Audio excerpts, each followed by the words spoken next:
And now we are waiting for the red light. Here we are.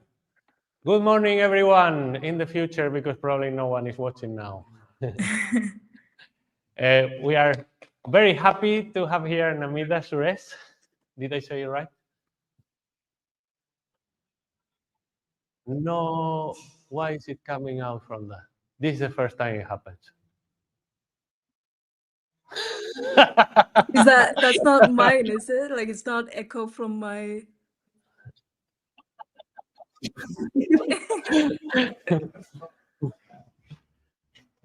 Pues esto ha cambiado. Something changed since yesterday, and we don't know what it is. Yeah. Now, I think YouTube was open in my computer. Okay, now it is. Thank you for your patience. We can cut this later. No, but we have 3 viewers at least. Hello, everyone. So yeah, as I said, we are very, very happy to have Namitha Suresh here. We are very lucky because she appeared in the last second also in this course. We were chatting via email about her maybe exploring the possibility of coming to Czech Republic and working with audio and in Alca.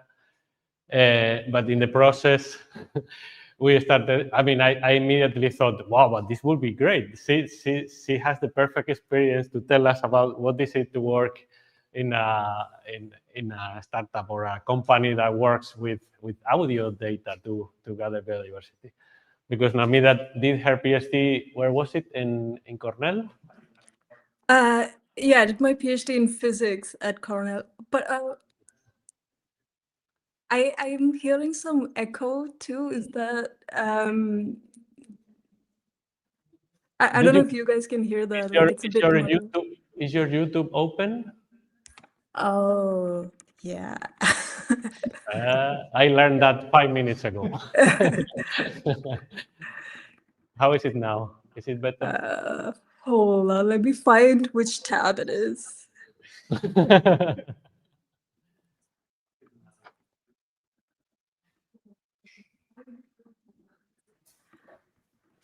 Okay, yeah, it's better now. Thank you.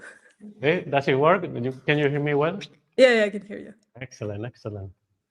So you did your PhD in physics at Cornell? Yeah, at Cornell, and then I transitioned to bioacoustics. So I guess I'll talk about that a little bit. And Namitha now works at Biometrio.earth? That's right. Yeah. Mm-hmm. Yeah. So we are looking forward to hear everything about it. How is it? And of course, your trajectory and experience. So whenever you want, okay. The floor is yours. All right. Thank you. Yeah, thank you, Fernando, for inviting me to this. I was just telling Fernando about like how much I was like missing giving talks. So this was really nice to join and talk to the students there. I did put together a few slides so that you're not just staring in my face all the time. So let me see if I can share that.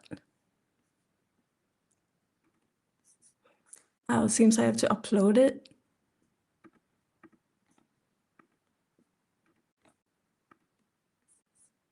I think you can just share your screen in the bottom. Okay. Share screen. Okay.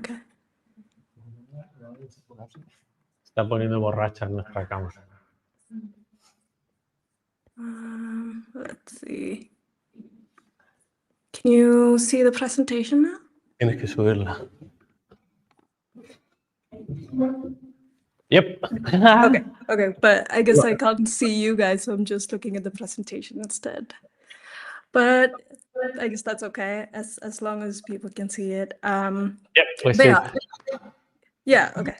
So I'll introduce myself a little bit. I'm Namitha, and I am currently working in Biometrio, which is a Nature Tech startup. And we're based in Saarbrücken in Germany. It's this like city like very close to the French border. Like it's not a famous city at all, but it's charming. And yeah, so we what Biometrio does is we perform biodiversity assessments for our clients, and I'll talk about that. But before that, so I heard that you guys would like to have like, like to know a little bit about how people come into nature tech and bioacoustics and all that from different fields. So I can talk about my trajectory a little bit and my experience. So I had a bit of a slightly wonky path, which I'm finding that like it's getting more and more common now. When more people are coming into the nature tech sector, but I did most of my education, like I did until my PhD in physics. So it's kind of like dead set on physics, and I wanted to pursue high energy physics. So I did my physics PhD with David Jirout at Cornell University, and we worked on what's called cosmic strings and gravitational waves. So this is just like some like a very crude graphic of what was happening. So what I essentially did was model the power spectrum of these stringy objects in space called cosmic strings. Like we don't even know if they exist. They were proposed long ago, but if they exist, they would emit these gravitational waves. And how would they look like? What do we look for? How do we know that they exist? Was essentially the subject of my dissertation. And yeah, so that was my topic for 6 years. And towards, I guess, the last couple of years, I got a little bit disillusioned, I guess, like as PhD does to you. But for me, it was that, like I was working with these objects that we didn't even know existed, and like maybe I do all the work, like 20 years from now they discover that okay, this doesn't even exist, right? So that was a bit like I couldn't see any like immediate impact of my work and the things that I was doing. And that was one of the main reasons that I wanted to do something with things that you can see and hear. And also, I think in physics, for me, I saw less opportunity to sort of like float about, go from topic to topic. Usually people get sort of like pigeonholed into one topic, and then you just do that, and that was, I guess, another reason. And well, I don't know how many of you were birders, but I was a big bird enthusiast, and Ithaca is like bird paradise. There's the Cornell Lab of Ornithology and so many bird species there.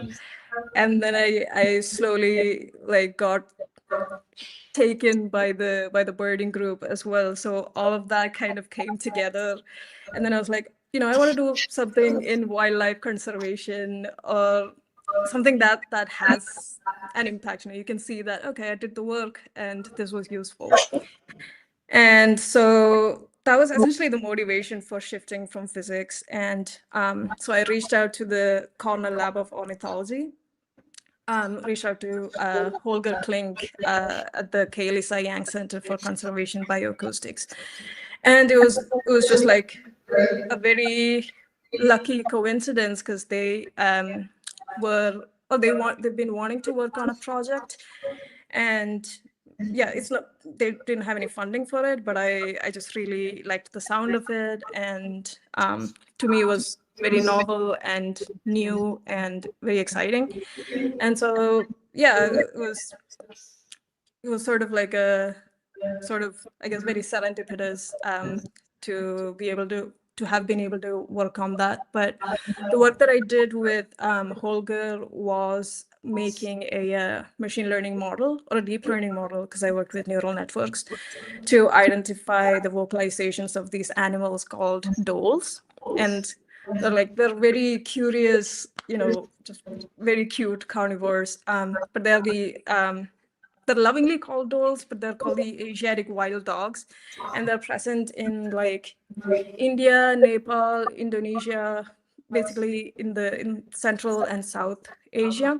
And they've got very curious vocalizations. They're very, yeah, I know I'm going into the topic a little bit, but I think these are really cool animals.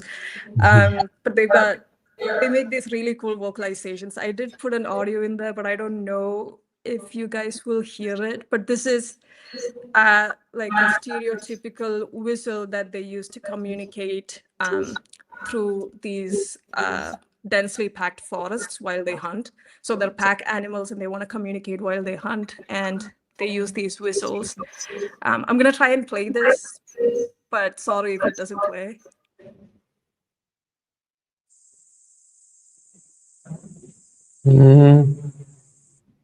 No? No, we are not getting it. Okay, well, yeah, unfortunately, but you can look it up on YouTube. There are a couple of videos of these like dolls getting alarmed by tigers, and they've just got the craziest vocalizations. But yeah, the project essentially was, building a model to identify their vocalizations, because they're endangered animals and we want to be able to like keep track of their population and their movement. So this was aimed with the intention of implementing these in forests in Nepal or India, where they're present to keep track of their populations, really. But this work sort of paved the way for me into bioacoustics, and like the team at Kailisa Yang Center, they were like very open to people from diverse backgrounds, because I've met people there people who've come from physics, people who've come from math, computer science, and obviously ecology, but people who, with a mechanical engineering background. So there were a lot of people with many different backgrounds, and they were all working in this like common area. And people were generally, very friendly and supportive and curious, which I found in this nature tech sector, or like wildlife conservation, just very motivating, right? Because it's nice to have that community and people being genuinely interested in your work and you're interested in their work. And yeah, it's a very friendly community. Yeah, and so that was my work there. And after that, I joined Biometrio. So this is what I'm here now. Work here as a bioacoustic scientist. And this is our book, and if you can see, like light on the border there, so you can just like hop on the tram, go to France to shop for groceries. But yeah, it's not the most bustling cosmopolitan city, but it's nice. And my work is still mostly behind the desk. For biodiversity assessment, we collect a lot of audio data. So my work involves processing this acoustic data to identify the species present there. Mainly, we work with bird species, but we're trying to expand that into other taxa as well. So I'm also working on that, like developing custom classifiers for other taxa that we want to detect.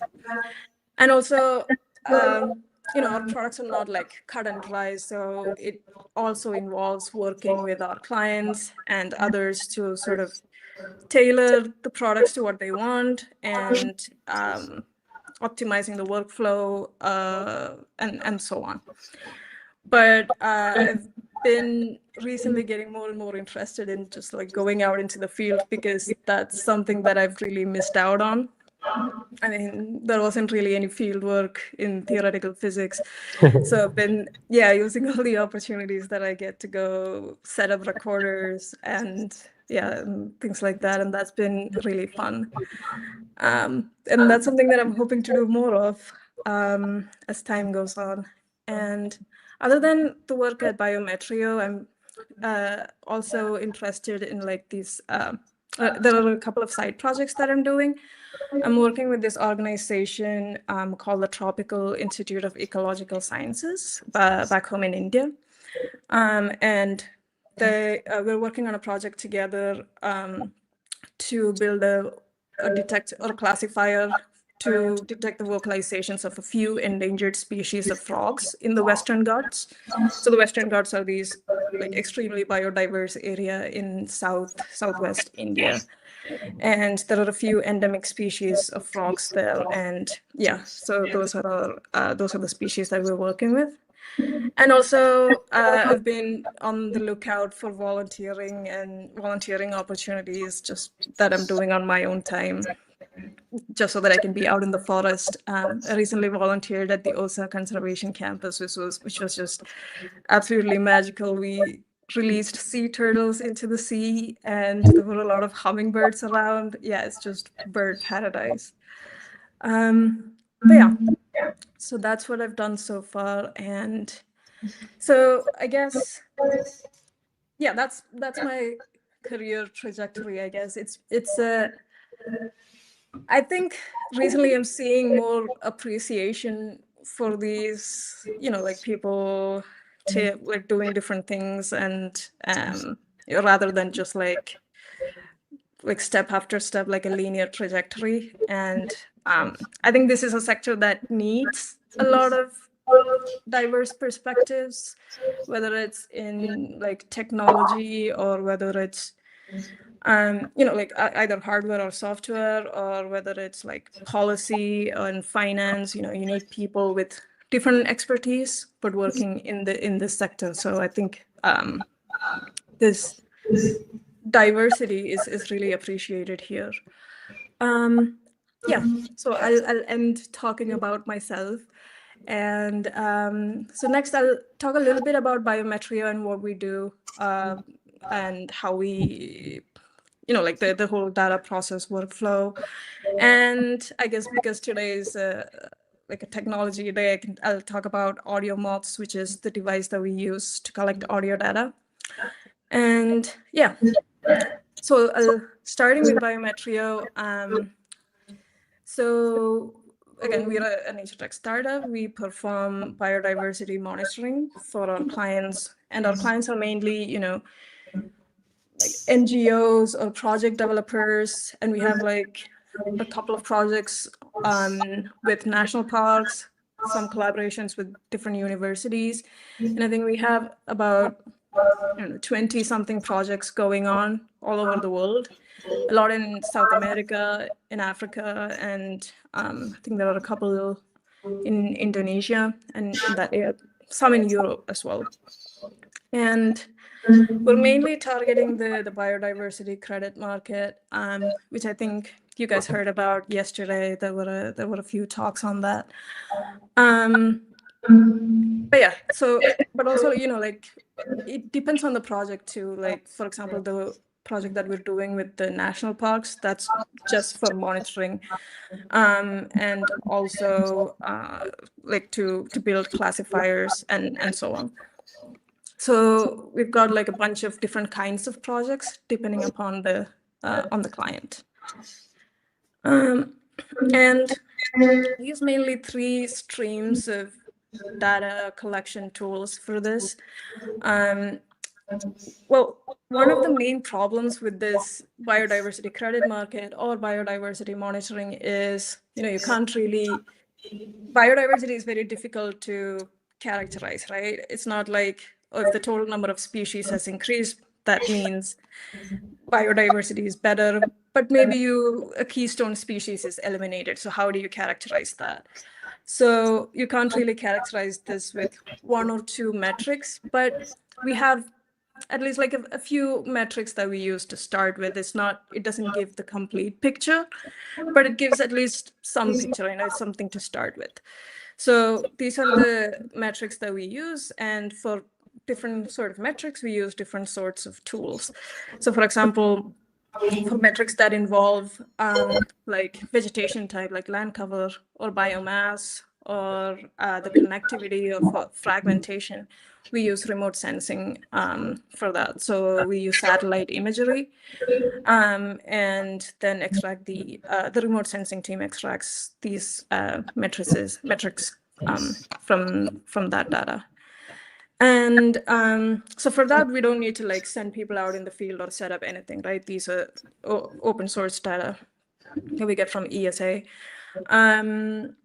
But for the other two, for example, like to identify local species in the area, we would need to set up things in the site. So, and the tools that we use for that are camera traps, which records image and video data, and also autonomous recording units for audio.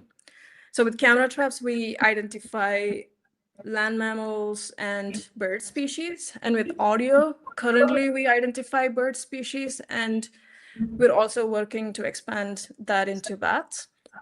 And we can also process audio data to get acoustic indices. And acoustic indices, like the validity and how useful it is, that the opinions on that vary across like people working in bioacoustics, but I think it's still like something nice to calculate.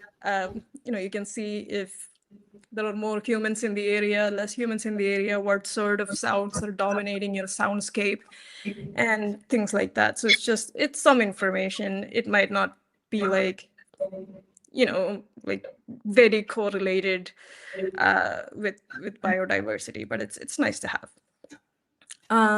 And yeah, so to set up the I guess these are just like some fun pictures from Camera Trap and the ARUs that we set up. But yeah, for camera traps, we get images like that, and we process that with, I think, SpeciesNet to get out what mammals and birds are there in the area.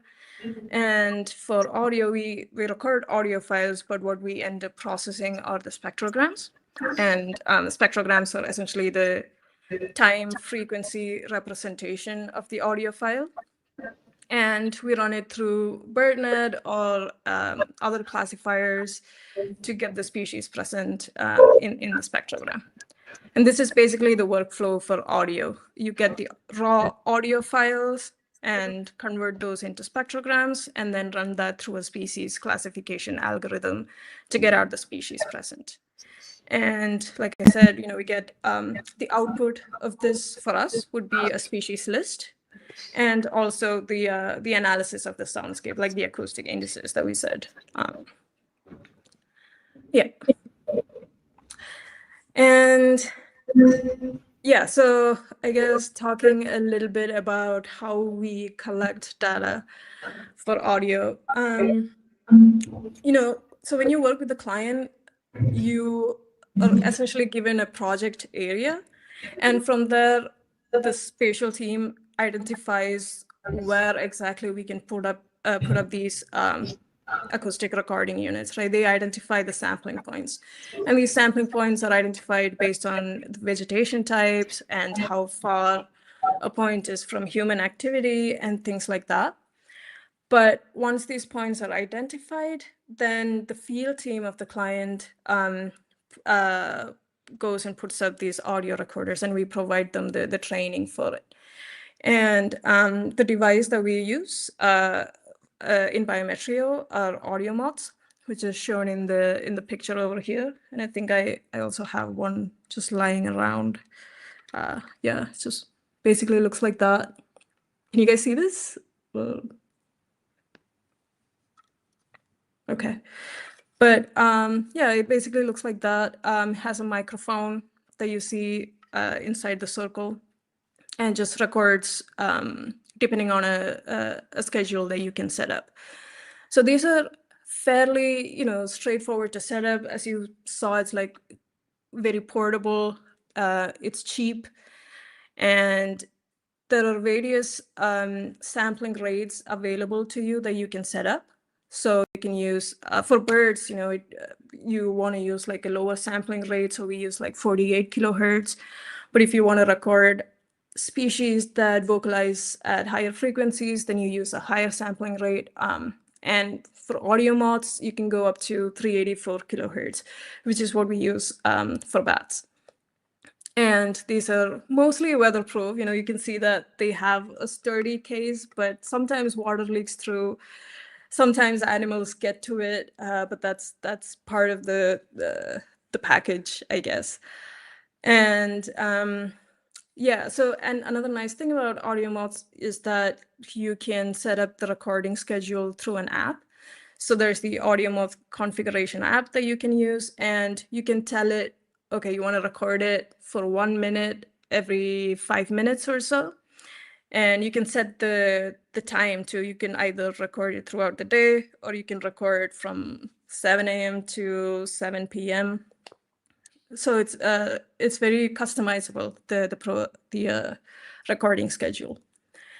And it also has a real-time clock, which records the UTC time. So when you're processing, you have to convert that to local time. But yeah, a very nifty device. And it's also, I think it costs like $120, $130 or so. So pretty cheap. And yeah, this is just the anatomy. So usually we work with 64 GB micro SD cards, and that goes in there. And you can see the microphone, that's what the Audiomoth records with. And you also have these LEDs that display the status of the Audiomoth, which you use when you're setting up the Audiomoth, when you're customizing the schedule and so on. But in their website, they've given like these detailed instructions on how to set it up. And they're pretty easy to, just like tie around a tree when you go into the field. Where you want to set it up, it really depends, right? So you're given these sampling points and you want to set it up in that vicinity, like within 150 meters or something. And you want to make sure that it's away from the ground a little bit, so it's harder for animals to get to, that it's kind of far away from like human activity, so there's not a lot of human noise. So you find an ideal spot, tie it to a tree, and it's as simple as that. You just leave it there until the end of the recording schedule or period. Yeah, this is a quick look into the configuration app. So basically, to set up the recording schedule, you can connect the Audiomoth to your laptop, open up the configuration app, and then you can set all the settings in this app. So here you can choose between different sampling rates. So here we've chosen 48 kilohertz, medium gain, and then you can tell it to record for some amount of time and then sleep for some amount of time and then record again and so on. And you can also set up here, like tell it what period to look at for recording. So here we're just recording all day, but you can customize it if you want to do sunset to sunrise or sunrise to sunset and so on. And these are the common settings that we use in Biometrio. So we said we use both, we use Audiomoths in both the audible range and the ultrasonic range. And for audible range, because we're mainly looking at birds and they vocalize in this range of up to like, I don't know, 20 kilohertz or so, we use a sampling rate of 48 kilohertz. And we use a duty cycle of 1 minute on and 9 minutes off. So it records for 1 minute every 10 minutes. So it starts with a minute and then turns off for 9 minutes, and then again a minute and then turns off. Because there really isn't a need to record like every second, right? Because one, you're draining so much battery, and two, if you have a bird vocalizing now, it's probably going to be vocalizing. There is a good chance that it's going to be around for some time, and so you're essentially looking at that same bird within that window. So yeah, this is the best settings that are commonly used to record birds, but we also record them for 24 hours. So we get some of the nocturnal ones too, the nightjars and the owls.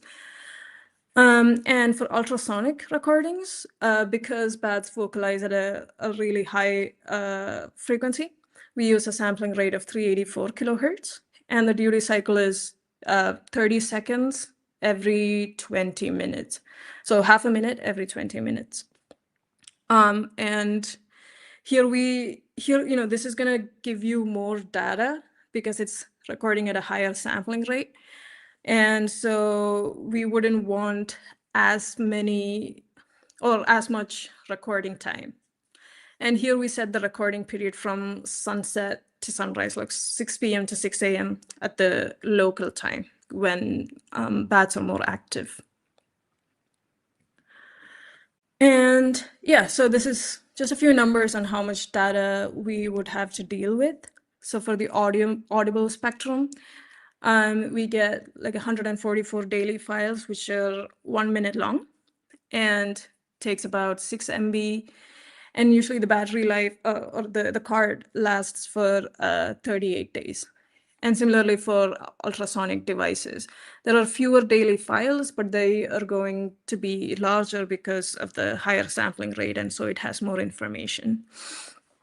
Yeah, but with the 32 GB card, it lasts for 38 days, but you can, we usually use 64 GB, I think. And when audio files are recorded, they're recorded in this format. Yeah, just looking at the time, hope I'm not overshooting. But yeah, they're saved in this format, usually like a year, month, date, hour, minute, second. And this is like a standard format that bioacousticians use to pull out a recording. And yeah, and a very important thing whenever you're going out into the field and recording is collecting metadata, So we have all these devices that we send out and the field team puts up, and it's important to note down like the time of deployment, the time when the devices started. Hola, Namitha. Yeah.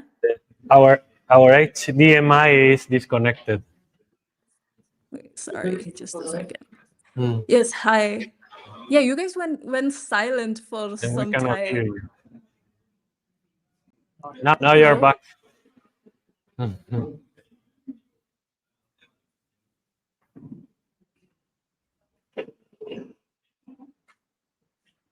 Hello? Hello, you are back. Yes, we had a Okay. glitch here. Okay, so where did we stop then? Or like, do you want me to go back? It was just in the format. You were talking Okay, about okay. the format. Okay. So we'll go back to the format.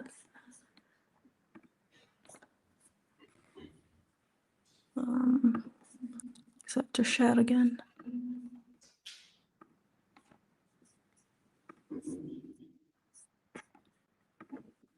Yeah.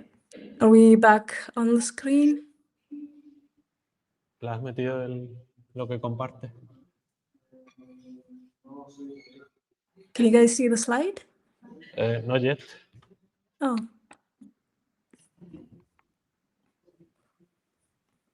No. Are you sharing screen? I was. Let me do it again.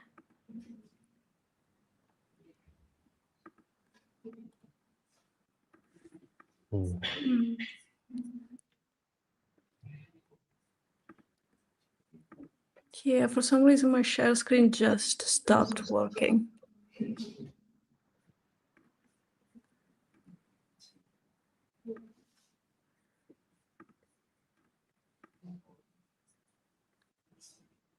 Which options do you see?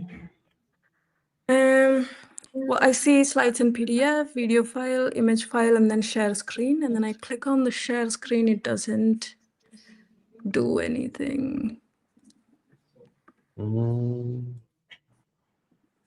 Nothing has changed from this side on this. Okay.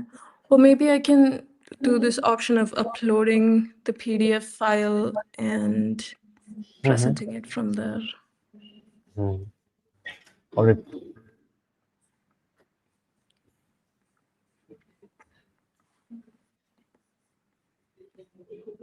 Now we see it. Okay. So just going back to format. All right, we were here. Yeah. So yeah, I don't know how much you heard, but this is just giving you the format that bioacousticians use to store audio files, and it's usually like year, month, time, hour, minute, second. And it just makes like looking for files easier. And yeah, so I was then talking about metadata, which is really important to record when you're going out in the field, because you're sending out all these devices to record, and you really want to note down when you started the device, when you picked up the device, that is the deployment and retrieval time, and also where the device is located, right? So you want to write down the location as well, and other information that you think would be useful for your research or for your processing. And for that, we use these Kobo Collect forms.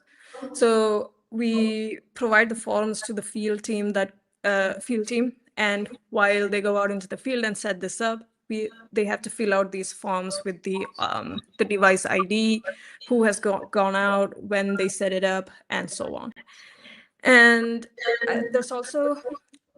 we also use the Chime app by Amazon for this, sometimes when Kobo Collect doesn't work. But either way, you just need some way of noting down the metadata information. It's just also really important. But yeah, so that, and yeah, so while we use Audiomoths, you're not restricted in your options. There are other options available to you as well. So we've also used these song meters, and there are some differences between song meters and Audiomoths. Some song meters are more expensive, some are about the same price. I think the song meter micro that we used was about the same price as Audiomoths. But I think song meters go up to 256 kilohertz or so. So the sampling rate options would be different. But I also think that song meters give like a slightly high signal to noise ratio, but it's really up to you which device you want to use, depending on which species and you're looking at, and which sampling rate you want to use, and so on. Yeah, so Audiomoths, song meters, and so we've collected all this data from the field, and for the field team to get it back to us, they either ship the SD cards to us, because the files are written into SD cards, and we use that when you don't have like fast internet access in that area. But if you do, it's just easier to upload all of the files like directly into the cloud. So you don't have all these like customs and stuff to deal with. But yeah, it really depends on the internet connectivity. And yeah, so once you get all the audio files, we run it through BirdNet, which is, I don't know if people are already familiar with it, but BirdNet recognizes over, I think 6,000 species or so. It's developed by Stefan Kahl and others at the Cornell Lab of Ornithology. And yeah, it's pretty robust. It doesn't work at the same level for species all across the world, but for Europe and I guess like the Americas, well, maybe North America, I think it works really well. So either we process it through BirdNet for birds, and we're starting to use Kaleidoscope and other softwares for bats, and for species that are not birds and bats, we are trying to build custom classifiers for that as well. And we also have a step after this automated processing where we have in-house experts or experts outside going through the results to validate which detections were right, which detections were wrong. And we finally end up with a species list that we present to the client. And also we have scripts to process acoustic indices, and we present our results to the client in the form of results on a dashboard. So you click on a project, you should see the species list associated with that project and other metrics that we calculate, like fires and biomass and things like that. And you can see how that changes over time. And yeah, so that's about it. I think I ran a little longer than I'd initially thought, but yes, it's just ending with the current problems that we have to tackle. coming up with robust scientific indicators to characterize biodiversity. And I think these are common problems that we have in the sector, right? Because we have BirdNet for birds, but we don't have anything as large scale and robust for other taxa. So coming up with classifiers for different taxa is definitely something that has to be worked on. And also, you have a lot of data now that has to be annotated, and the output of these detections have to be validated, and these can't always be performed in-house because we don't have enough manpower. And so I think it would be good to have these outsourced, or this could be a collaborative effort. And data storage and transfer is also a huge issue. And regarding this collaborative effort, I also want to say, I know the India Ecoacoustics Network is coming up, or they have a project where they're sharing open annotated data sets, which is a great initiative. So yeah, I don't know, these sort of collaborative efforts are really important, openly sharing data and things like that. And yeah, that's it. And I'm happy to take questions, or if anything was unclear, always happy to talk about that. I hope this was useful. Thank you, Namitha. It was great. It was like being in the field. Preparing Audiomoths, I have nice memories of those. Yeah. We are fixing some. Por ahí. No lo puedes invitar directamente. We are trying to bring in some people from YouTube to ask questions, but in the meantime, people here, anyone has any question? Coming.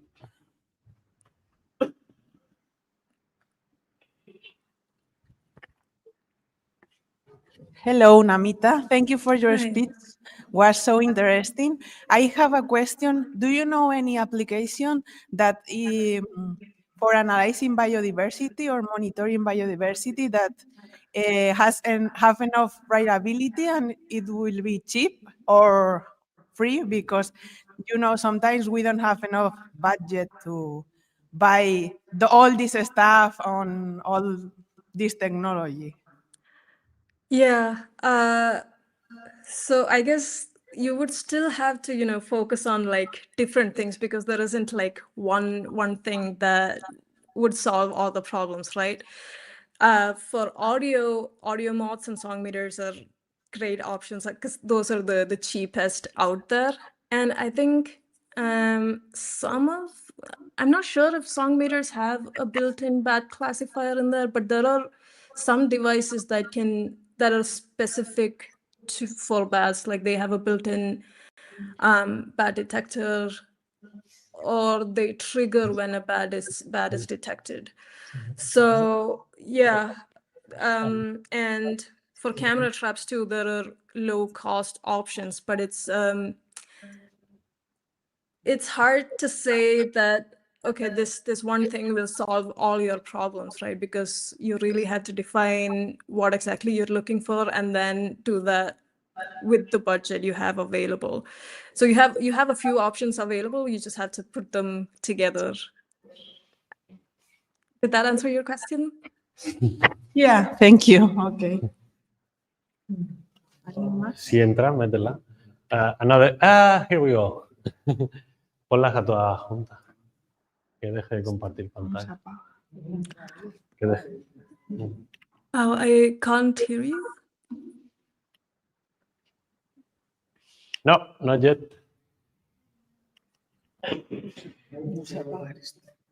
No. Elige el micrófono.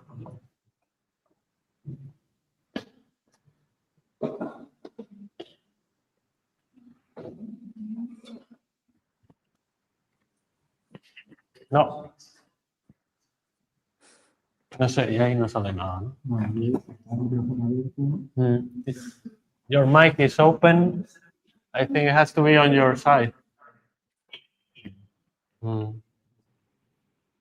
If not, we can still show the comments.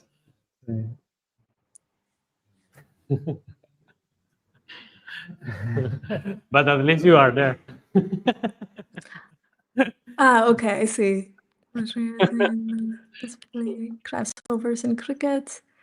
Advice on deploying and using it. So, okay, so the question is, do I have advice on deploying Audiomoths and using that? Yeah, I guess, well, so I think the Audiomoth website has like these detailed guides on how to set it up. I think it's fairly straightforward to set up because you just need 3 batteries to get it to go. And you connect it to your laptop to set up your duty cycles, your recording schedules, choose the sampling rate that you want, and all of the settings. And after that, it's really just good to go. And then it's a question of like figuring out where you want to deploy the Audiomoth. And like I mentioned, you take into account the fact that you want to be kind of away from humans with less ambient sound when you record it. I guess, yeah, because something that I saw at the OSA conservation campus when I was just putting out the Audiomoth was that there was a lot of cicada noise. So you want to try, and you might be able to eliminate it in post processing, but it's just nice if you can find spots or times in your recording schedules where the cicadas are not active. Just things like that. Just be aware of the environment, and yeah. But otherwise, I think it's just straightforward. Just make sure you're using a micro SD card with enough storage that it can like store as many files as you're going to record for your recording period. Yeah, but other than that, that's about it. Yeah, this might also be applicable if you're working in Paraguay. I mean, this was just my experience with the cicadas. They pollute like a lot of the frequency range. So yeah. Yeah. Maybe you can keep in touch. Yeah, definitely. Yeah. Any other questions around here? Nothing yet? So I would say big round of applause. Yeah, thank you.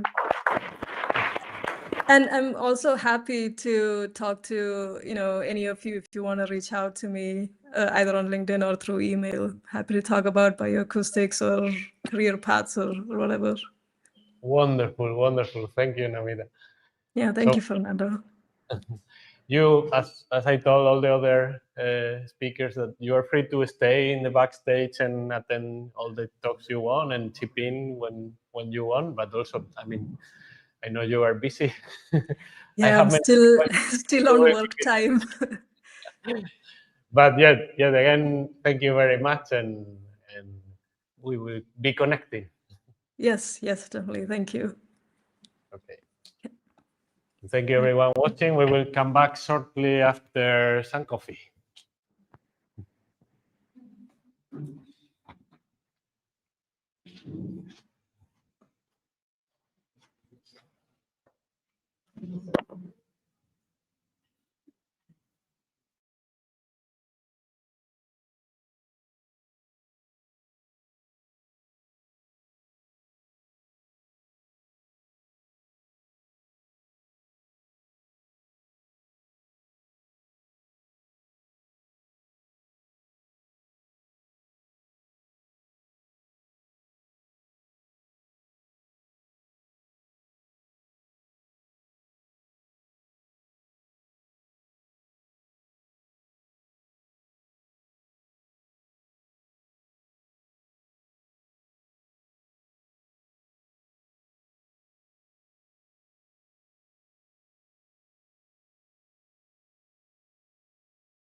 Hello, everyone.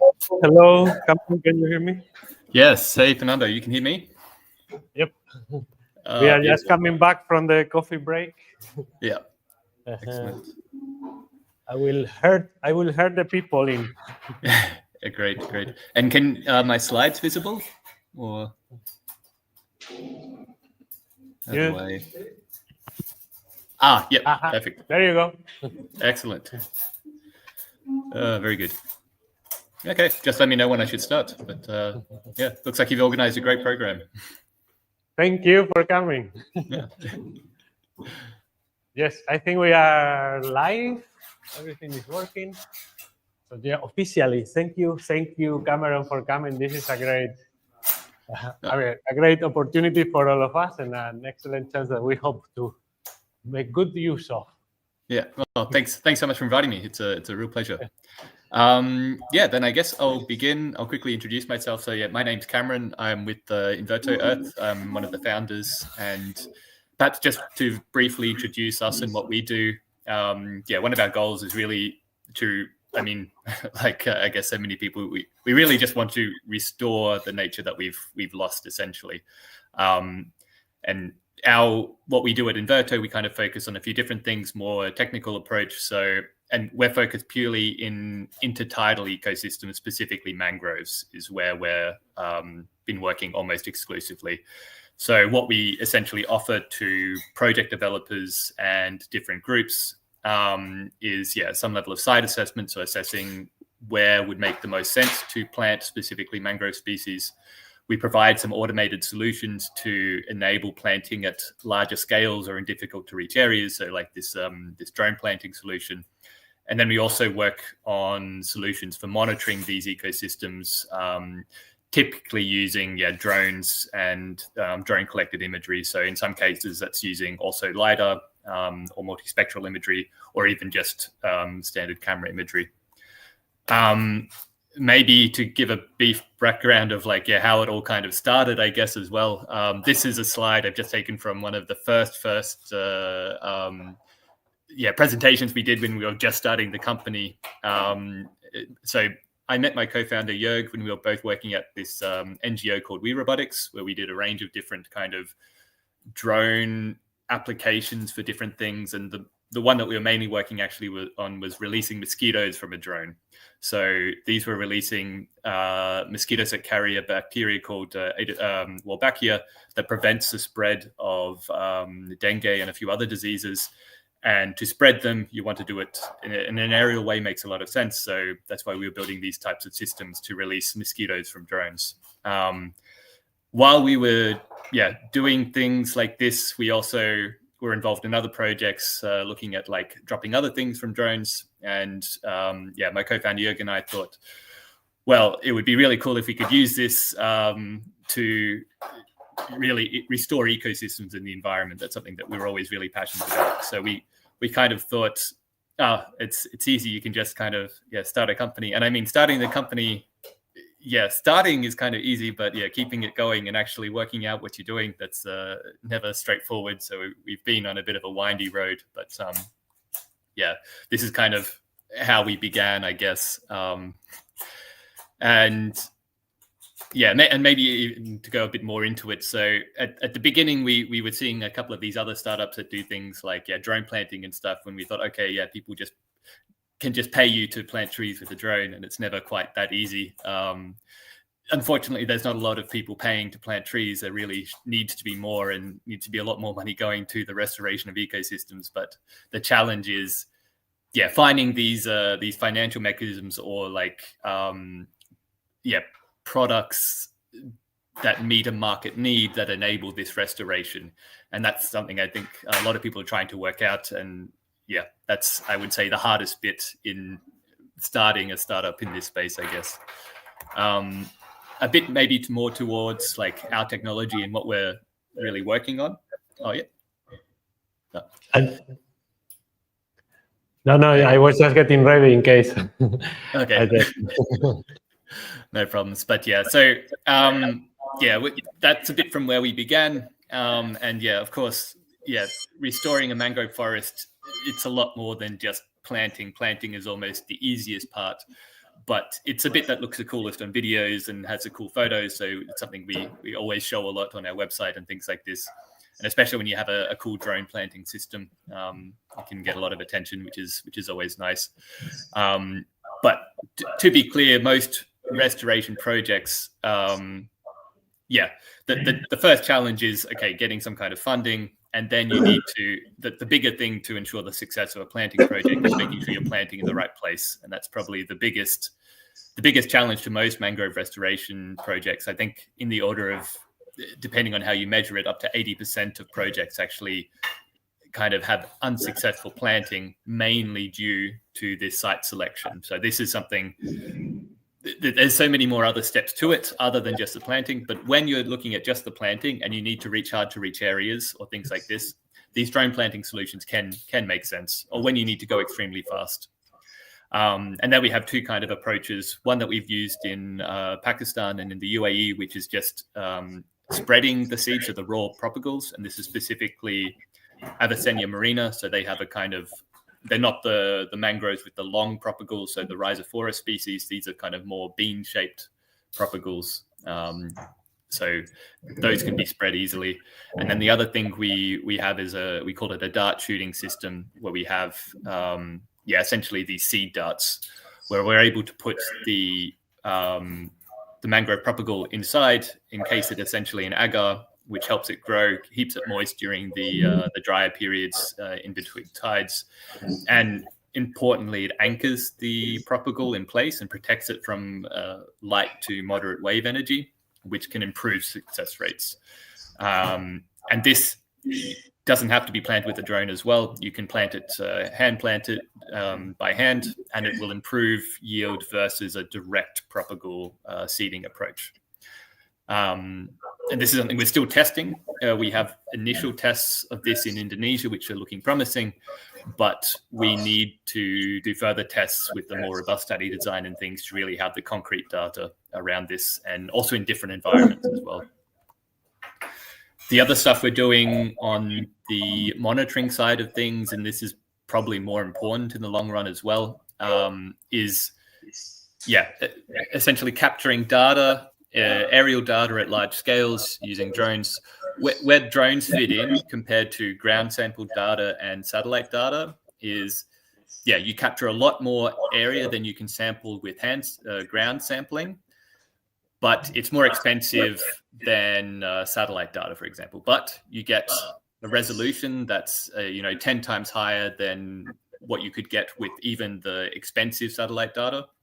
And so this can give you a lot of detail, and particularly for mangroves, it's interesting because growth is not homogeneous. In many forests, you can kind of make assumptions around the distribution of canopies and things like this by assuming that it's homogeneous to some level. Mangroves are very inhomogeneous. Growth is typically strongest next to channels where there's a water flow. It's very much driven by hydrology. And this is something that you can get sense of it from satellite data, but the higher resolution of UAV data can really help you understand this. So this is what you can see a bit in this image, that it's not a consistent forest. It is very clustered in many senses. So the other things you can get with UAV data is, when it's equipped with the LiDAR, for example, you can get a very good digital elevation model. So this gives you a very good sense of the topology, and that's very crucial for when you're trying to predict tidal extents and things like this. And this is one of the main drivers for mangrove habitat, is essentially how much the particular area is inundated, and also the flow of fresh water or salty water and things like this is one of the main drivers for growth. And so having this elevation model allows you to, well, first of all, see at the best points of the tide to actually do active planting to ensure that you're maximizing success rates. And also it lets you kind of consider how it can change in the future. So you can see, okay, if the water level rises by a small amount, what does that mean? Or if there's a storm surge, is that going to cause die-offs in different areas? And you can assess this kind of stuff with these digital elevation models and an understanding of the hydrology. The other things you can do with the LiDAR is when the trees are kind of well segmented, which isn't always the case, so they're standing apart, you can segment out the trees to get counts and things. It's hard to do this when you have very dense and intertwined mangrove ecosystems, and you might miss a lot of the smaller ones, but this can give you a good sense of how many trees are growing and where they're growing and which ones are highest and things like this. So what LiDAR is also really good at is giving an idea of the heights, even if it's not on an individual tree level, but at least the canopy height on like a 1 meter grid and things can be very useful for predicting, detecting these areas of the best growth and things. And that can feed into biomass models and also be used, and this is something we're working on a bit as well, for tree species classification.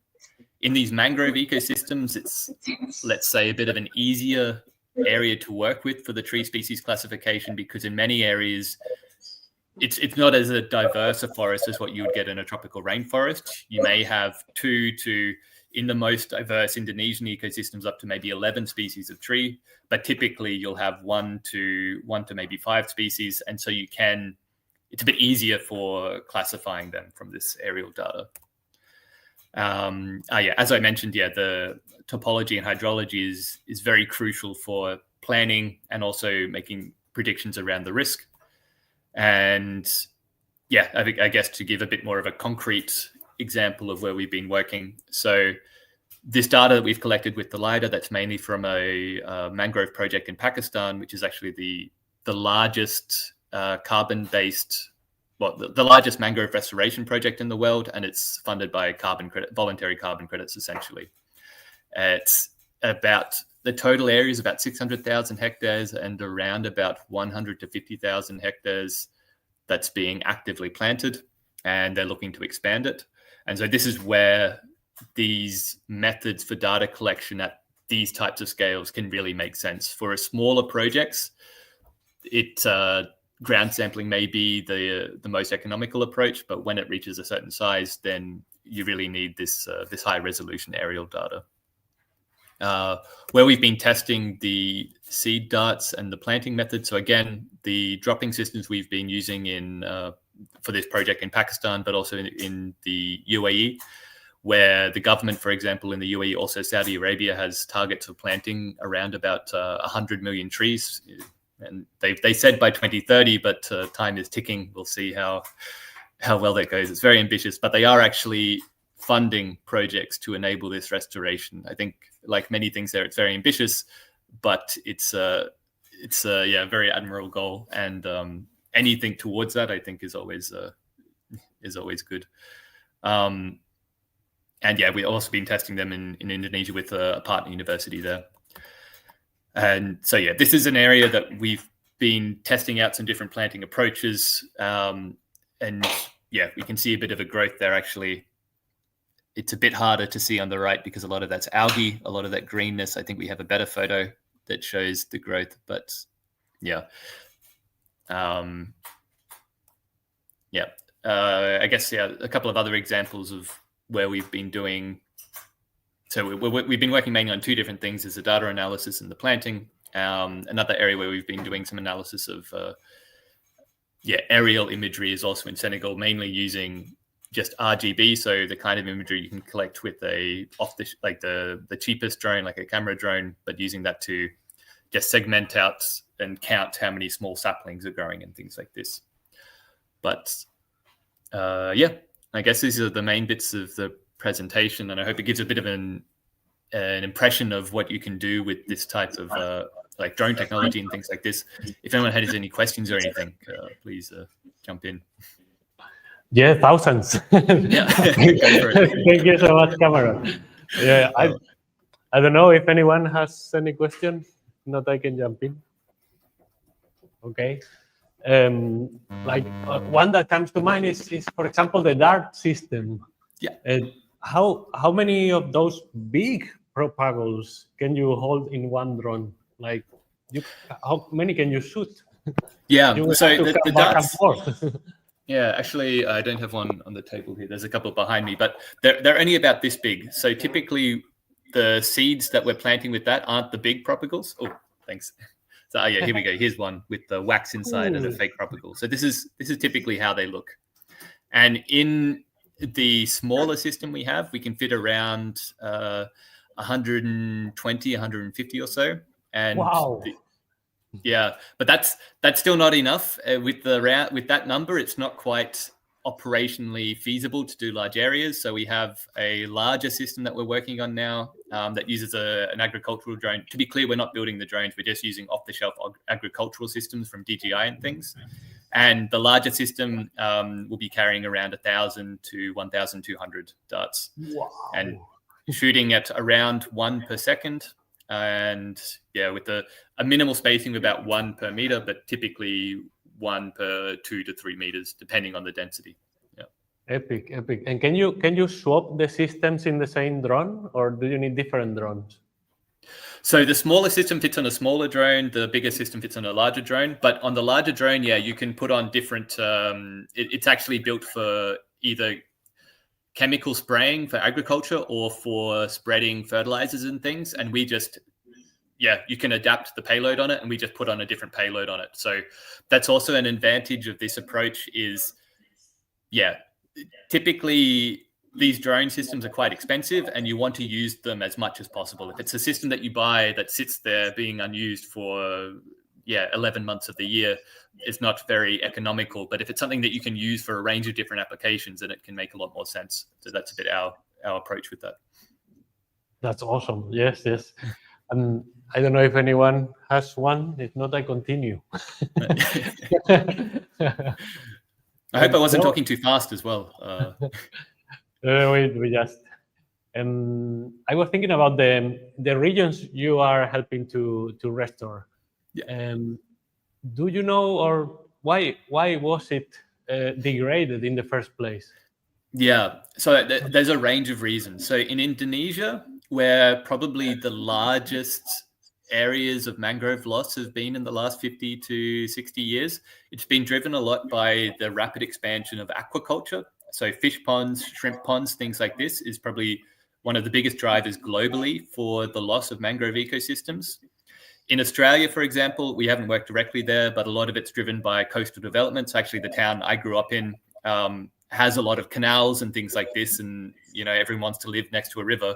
But when all these areas used to be mangrove habitat and now they're cleared and houses have gone in. In Pakistan, it's a bit different case. It's at the mouth of the Indus River. And that's one of these giant ancient rivers. But essentially, there's been a huge expansion in irrigation further up the river. And that's meant that in the last 20 years, the river doesn't always flow to the ocean anymore. And so the supply of nutrients and things has changed, but also the supply of sediment. And there used to be a lot of different villages and things in this delta area where they had enough fresh water that they could grow rice and things like this.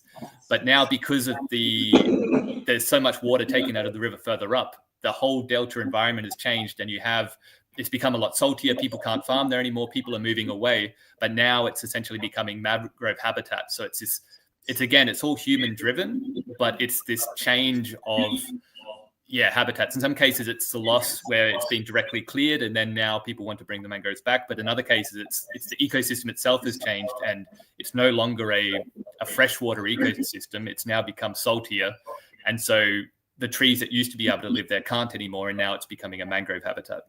So it's different drivers. And different big challenges. Yeah, I mean, the best.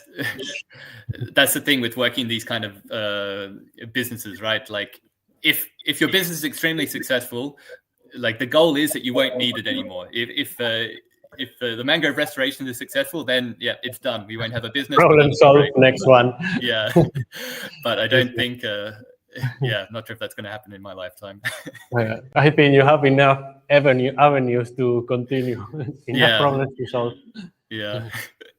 So this is your workshop in Switzerland. In the background, yeah. So we're based in Switzerland, which is miles from the ocean, of course. But this in the background, I didn't put on a like one of those fake. Virtual background. No, this is much better. Yeah. Yeah, I like to have a real one. So yeah, this is but I don't see the coffee machine, the fancy coffee machine that you told me. Yeah, that's what's this side. Yeah, the most important thing down The there. most important. I see it now. Keeps the whole place running. yeah. Next time, definitely, I will not miss it. yeah, absolutely. But we are on time. I don't know how flexible you are. Probably you have had a million meetings, but yeah, I mean, if there's more questions and things, I can stay another 5 minutes. But anyone wants to take the chance? I will have. So how's your team doing now? Do you have more people coming in or? Yeah, so we have a couple of people, and we always have a few interns and things as well. So there's always like every semester we have new interns, which is always good as well. But yeah, at the moment we're about 5 people. So again, not huge, but yeah. And if a young biologist coming out of university was impressed by this, what would be the best strategy? What should he or she do to go and collaborate with a startup? The best, you can always feel free to reach out by email and things. So I mean, feel free to share my email as well, Fernando. But in general, I think most people, the nice thing about, this kind of nature tech space is people are we're all on the same team. I don't think there's as much competition as you would get in other places. So people are also very happy to, in general, I find, chat and things. And so if you even just send an email and just say, this is what I'm working on, ask for advice, or even ask if they have any potential projects you could help with or something like that. Like a great way to get started is you could ask if there's a possibility for internships and things like this. In general, that's a good way to start.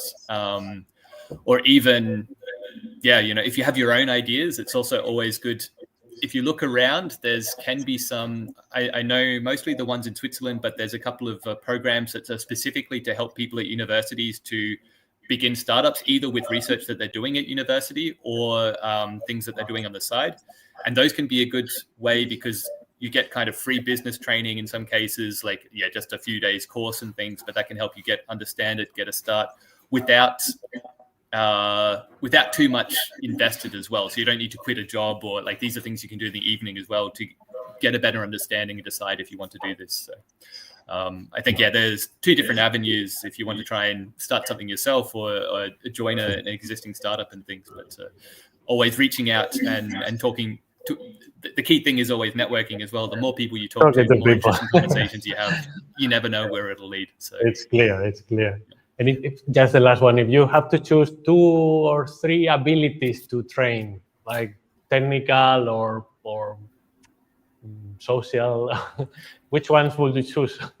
So, I mean, maybe my answer is a bit biased by the stuff I've been working on recently, but one thing that's been driving me a bit crazy is statistics is actually, when we're measuring data and we want to have a confidence around the results we're giving, we need it to be super mathematically and statistically sound. And this is something that I hadn't worked much on before, but actually super crucial. And even like, if you can build a prototype and get it to work once, that's great. But if you need it to work 100 times, 1,000 times, then it becomes a matter of statistics, and understanding this is super helpful, I think. And it's something I've definitely underestimated. I mean, my background's engineering, so I'm always thinking a bit in those terms. But I think in general as well, like approaching things methodologically, in terms of data and things. So a bit of data science where you can script and code things to make that as easy and as robust as possible. That's always a super valuable skill. But statistics, so you can prove things on a scientific level, I guess. Is always good tip. Well, wonderful. If no one has any question, pasa ahí. Bueno, dime.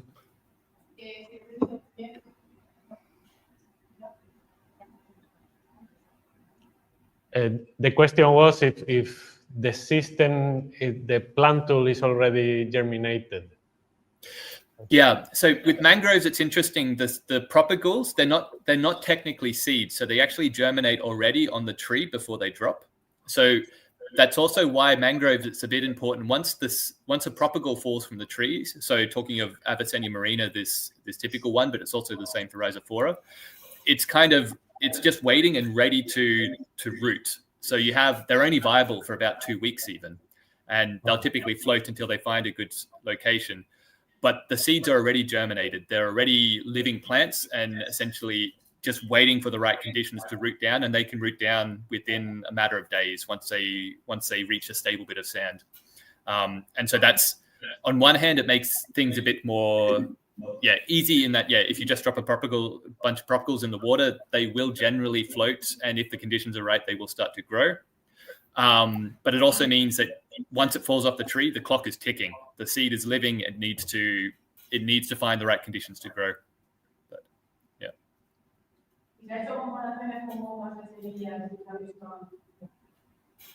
Depende del sitio y de la... Bueno, se lo puedo preguntar. Pero she was asking if there were comparisons between the two systems, like a bomb of seeds, a seed bomb, and the dart. Yeah. So we've actually been testing that in Indonesia, specifically, these seed balls covered in a kind of clay and the dart system. For mangroves, the seed balls can be a bit challenging because, it's a bit harder. The seed isn't in direct contact necessarily with light and things, so it's not getting the same signals to grow. We're not sure exactly why. We've only done a small scale test, but we're seeing higher growth rates with the seed darts. The other advantage of the seed darts is it's really kind of anchoring into the sand and it's being fixed. Whereas the seed ball, once the water starts to come over it, they can break down within a day or two, and then the waves can move the seed a bit more easily in the intertidal areas. So that's one of the differences we see. For these intertidal species, where we're seeing that fixing them provides quite a big benefit. But, Nice. Okay. Thank you. And this recipient where you put the propagal, what's the material? So it's actually a specific biological-based polymer. It's called PHA, which is rated for marine biodegradability and home compostability. There's a lot of materials which are claimed to be biodegradable, but only in industrial environments, or they may have toxic effects for fish and things. This one it's produced, you can even produce it from seaweed. It's produced from the enzymes produced by different bacteria. It's consumed by a lot of marine bacteria, and so basically it breaks down as different marine bacteria eat it. But I can't remember what PHA stands for, but it's PHA, and it's specifically one rated for biodegradability in marine ecosystems with, in all the studies so far, no toxic effects. So, wow. Yeah. Okay. How much does waste? What's the weight of one of these propagals? So the seed itself, the propagal, is about 3 grams. The entire dart with the agar and everything is about maybe 10 grams or 12 grams or so. Yeah. Well, thank you. Yeah. Okay. Really nice. We don't want to take more of your time. We are already over it. Yeah. But again, thank you so much for coming here and show us the future. Yeah, thanks. A real pleasure, and all the best. And feel free to share my email if anyone has further questions. But thanks a lot, Fernando. Thank you so much. Bye.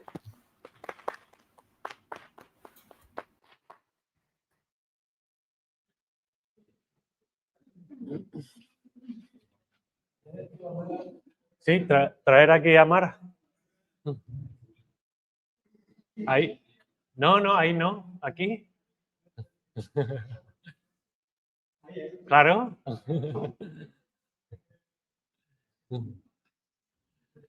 Es lo que había que haber preparado.